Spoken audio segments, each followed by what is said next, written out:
If you're watching this video, then you're probably living abroad and struggling with your mental health, or maybe you're planning to move abroad and you've already heard about how lonely and depressing it gets sometimes.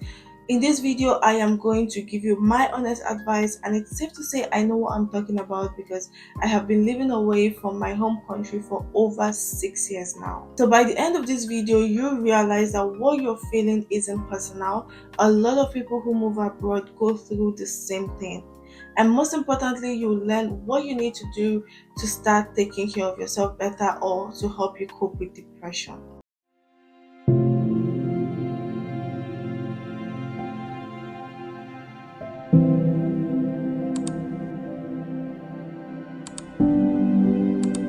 Welcome or welcome back. My name is Loveline. I am a mental health coach and the founder of MMHI, or My Mental Health and I. So MMHI started as a blog, but over time it has grown into a platform and an initiative that focuses on creating mental health awareness, especially within the African community. And our purpose is just to help people learn how to take care of their minds better as much as they take care of their body. So if mental health is your thing, or if you want to learn to be better, don't forget to subscribe and join our growing community. So today we are talking about how to cope with depression while living abroad. Like I mentioned earlier, this is something I understand deeply because I've been living in China for over 6 years now. And living in a foreign country can bring a lot of mental and emotional challenges, from homesickness, cultural shock, to loneliness, and even stress and depression. At first, you might feel like you're the only one going through it, but the truth is, many people face the same struggles. So, I want to share my honest experiences and lessons and what helps me cope and find balance while living in China. First off, you have to be patient with yourself as you adjust to your new environment. A lot of people move abroad with huge expectations. They think about the job they'll get, the money they'll make, the lifestyle they'll have, and that's completely normal. But the truth is, reality doesn't always match those expectations. And when that happens, disappointment and frustration starts to set in. Even when I came to China, I had so much plans. I had big dreams, but things didn't go exactly the way I planned. And that's okay. It doesn't mean I failed. It doesn't mean you failed. It just means that life is showing you a different version of what you imagined. So the key here is patience. Be patient with yourself as you learn, as you adjust, as you grow through this phase. You'll face cultural differences, language barriers, new ways of doing things. So give yourself grace, okay? Allow yourself to grow at your own pace. Don't rush the process. You're not living a wrong life, you are simply living life as it unfolds. The next thing you want to do is establish and maintain a healthy routine.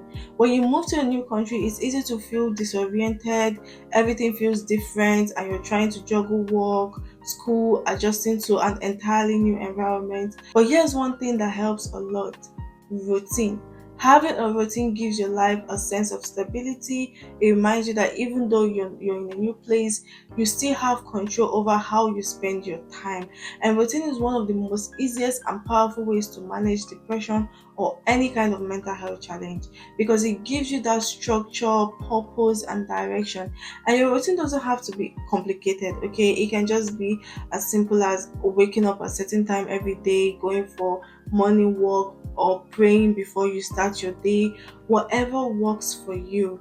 And remember that moving to a new country doesn't mean you have to drop all the things you used to do. If you used to go to the gym, keep that up. If you can't afford gym, exercise at home.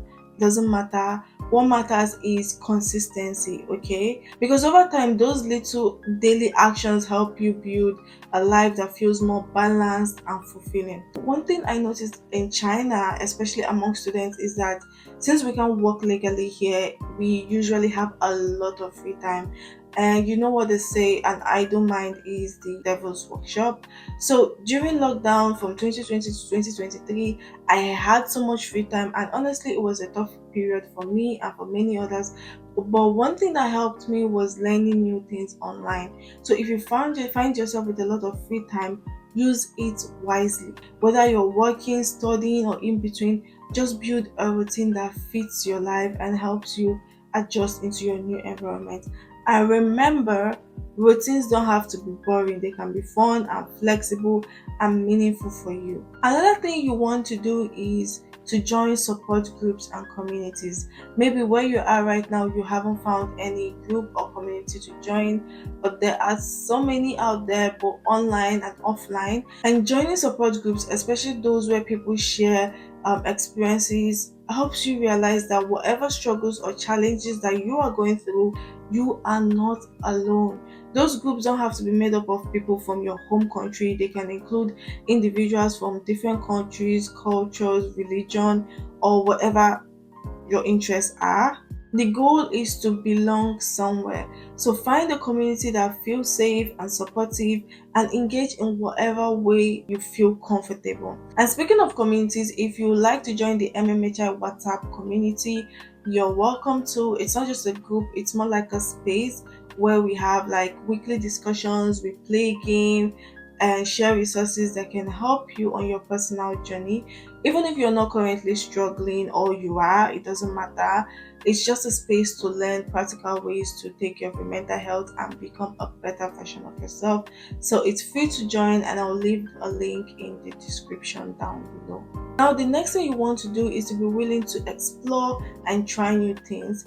I always say be open to new experiences, but honestly, I haven't always practiced that. I'm just being honest, because I remember when I went to Thailand, I struggled with the food there.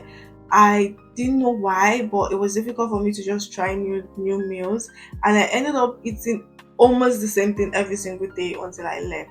So try to be open-minded. I've met a lot of people who moved abroad and they don't want to try new things. They eat only food from their home country. Don't get me wrong, okay? I still cook and eat Nigerian food, but what I'm talking about goes beyond food. So try new activities, explore your city, visit tourist spots.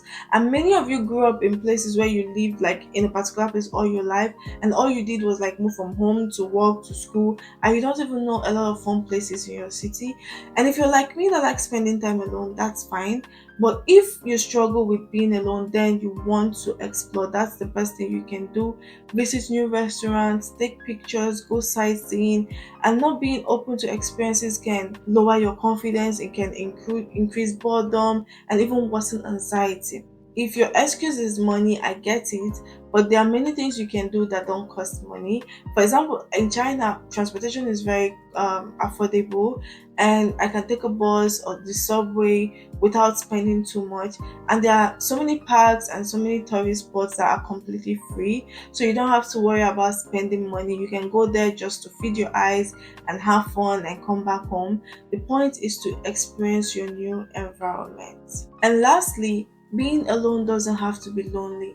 When I first moved to China, the school I attended, I was the only Nigerian there.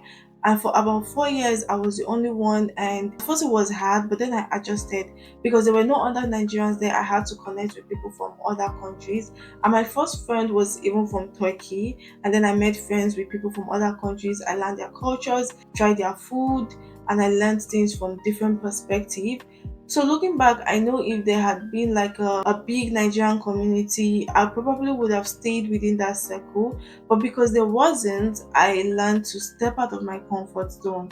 So how you view your situation really matters.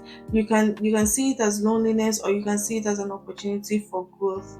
Learn to enjoy your own company. If you struggle with that, start small, find new habits, try things that you can do while you're alone, like reading, journaling, or learning a new skill online. Okay, develop hobbies, skills, and you find out that it's easier for you to connect with people later on when you have more hobbies and skills. Okay, so there you have it, my 5 tips on how to cope with depression, and honestly, not just depression but other emotional struggles you might face. If you found this video helpful, please give it a like.